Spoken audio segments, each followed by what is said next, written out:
Social Impact CX, the podcast that helps you drive mission and make a difference with customer experience.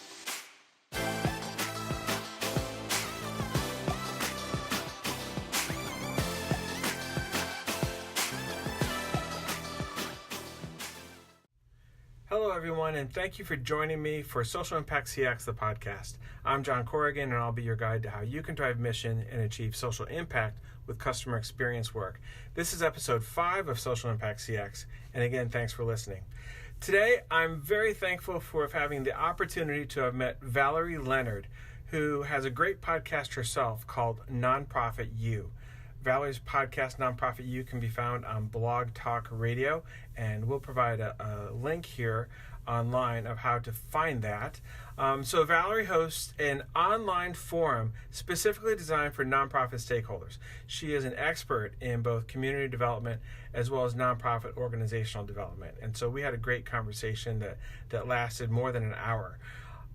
Additionally, beyond my work here on hosting Social Impact CX, the podcast, I am also founder and CEO of a new startup called JourneyMap. That's JourneyMap. And Valerie invited me on her NonprofitU podcast to discuss social impact, customer experience work, and JourneyMap. And so what you'll find next is an excerpt from our conversation that Valerie and I had a couple months back. I hope you enjoy. We'll provide link information again to the original conversation at Valerie's podcast, NonprofitU. But in the meantime, I hope you enjoy this excerpt of our conversation. Thanks again for listening to Social Impact CX. You're not necessarily a pure nonprofit. You're not necessarily a pure for-profit. You are kind of a blend of the two, an L3C. Can you tell us about that structure and why you decided to use a hybrid structure as opposed to straight for-profit or nonprofit? Sure, absolutely. That was, I think, one of the most interesting parts of the journey as I formed JourneyMap. You know, my background, as I explained, in the technology world, that was all for-profit work. And then I spent several years in the nonprofit education sector. And so my background was really a foot in both worlds. And I began to explore whether JourneyMap should be a pure for-profit company or a pure nonprofit organization. And there's really a whole new world of social enterprises. And the L3C is one of the business formats that's out there that really, it made a lot of sense to me. The L3C, so an LLC, which people might be familiar with, that's a regular for-profit business, limited liability corporation. That's what LLC stands for. An L3C adds an extra L there, and it does a couple things. The extra L is for low profit. So an L3C is a low profit limited liability corporation. And what it allows me to do is declare social mission first. And so once social mission has been taken care of, then I can go about just being a regular business with the intention of forming a company that is, of course, self-sustaining and making business decisions to continue to propel itself forward. But social mission does come first. And so I'm able to two of the markets that I think make the most sense for JourneyMap work are in healthcare or education.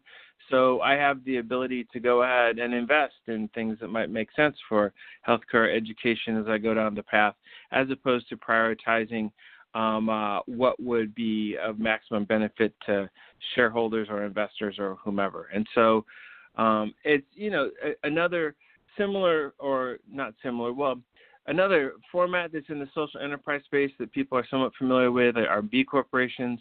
I think Tom Shoes is one of the best examples of a B corporation that people might know about. They make one pair of shoes and they donate one pair of shoes. And so their intent is that they're there to do social good as well as to be a going concern as a business. And so that's the exact same intent with the L3C and the JourneyMap business structure, is to focus on the social impact aspects of the organization and what we can do to help by providing accessible tools and other valuable experiences, but then also move forward as a self-sustaining business as well too. So that's what the L3C allows me to do. Okay, awesome. And you know what? All too often we think of brand as a logo. I mean, think of Coca-Cola. You think of Coca-Cola with a little swish underneath. However, brands are really so much more than that. They're really the sum total of the customer experience from the first encounter all the way to the last. Can you take a few minutes and share your definition of the customer experience? Sure, absolutely. And I think brand is an extraordinary topic, and it is indeed very complex, as you point out. I think one of the easiest elements to understand about a brand is the logotype or a color or whatever. Those are so identifiable.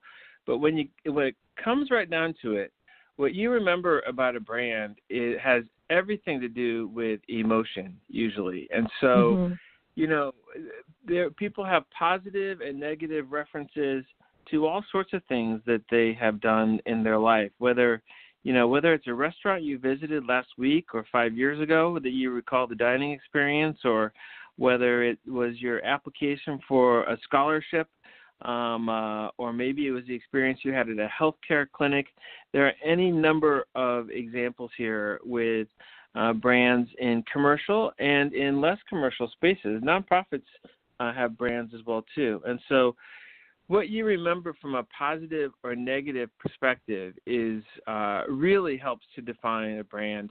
And companies that are proactive with their brand, they're being proactive with what is that emotion that's produced there as well too. And so, you can't make somebody have an experience, but you can certainly do a lot of work to hopefully facilitate the experience that they would have, good or bad. And so those positive remembered experiences and those negative remembered experiences have everything to do with shaping how a brand is perceived. And so the customer's experience is directly correlated to a brand. You really can't separate them. They go hand in hand. So what opportunities do you see for nonprofits to maximize their CX strategies?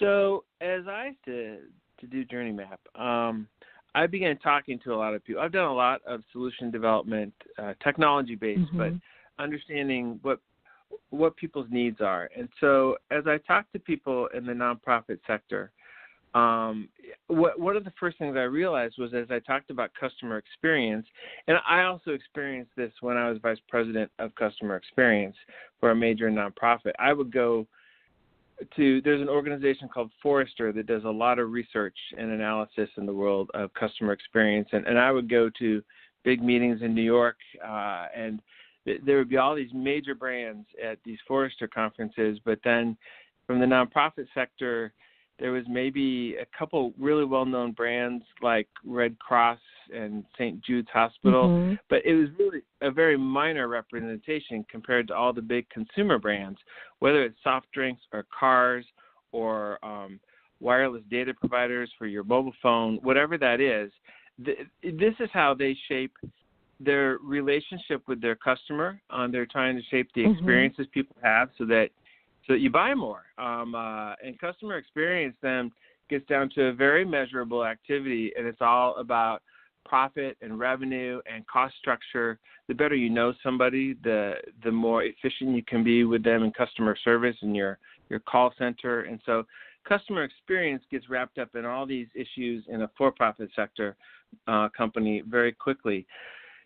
I have to say the single most inspiring aspect of working on customer experience programs in a nonprofit was that actually you get to go a step beyond revenue and profit and cost, and you get to focus on mission. Because the long and short of it is, the better experience you provide for somebody, the more value you can create for somebody because you made a real connection there in a positive sense, the more you can help them. And I found that truly inspiring. It does require a little bit of translation. And so in the nonprofit sector, not everybody has customers, or they don't call whomever they're trying to serve a customer rather. They use words like beneficiaries and clients or patients and stakeholders, students, whomever that is you're trying to serve. My background from the technology sector, my mind says that everybody has a customer.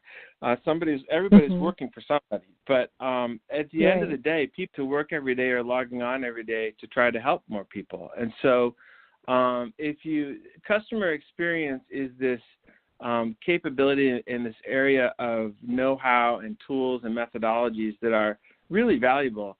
What's important to understand in the nonprofit sector is that even if you don't focus on having customers, there are people that you're trying to help every day and people you're trying to serve. And that's really where all these capabilities can be focused on and can help you be more successful. And then, as I said, in the for-profit sector, companies measure profit and revenue and cost and other metrics like that. Increasingly in the nonprofit sector, back to the concept that everybody's working for somebody, there's many times a board of directors or funders or other organizations that are trying to help in a leadership capacity, whether that's financially or otherwise. And customer experience work can help nonprofit organizations measure what they're doing. And so if somebody's having a really tough time with getting to the information they need to be able to get access to healthcare or whatever that is, if you figure out how to measure that, and customer experience work can help you measure that, Journey Map can help you measure that. If that's the discovery and learning phase where people are having a tough time, it's really stressful, you can then, once you have that piece of information, the more you know, the better you can try and help serve somebody in their ability to maybe get the information. And so you can come back into your team and figure out, well, what could we do to provide easier, better, more efficient access to information as people are trying to gather all of that info that they need to get started. And then, once you've begun to get that information out there in a very different way maybe than what you've done in the past, you can go back out and measure again. You can go back out and see, well, let's go see if people are still this stressed out in the information gathering phase. And now you have the ability to report out on how you've changed what you've done and the results that you might be getting from that. And so it's customer experience work provides accountability measures. And in the for-profit sector, everybody talks about, those numbers-based things that you hear about public companies reporting on all the time. And actually all of that is typically pretty good business hygiene, even if you just figure out what that means to your organization and how well you're being run. But at the end of the day, most nonprofits can really benefit by being able to measure what's going well and what's not going well with whomever it is they're trying to serve, and then being able to report back out what they did to try and get better at that. And I think that's part of the magic of customer experience work as applied to nonprofits. And you speak directly then to how you are or are not helping people more. And that's what this is all about.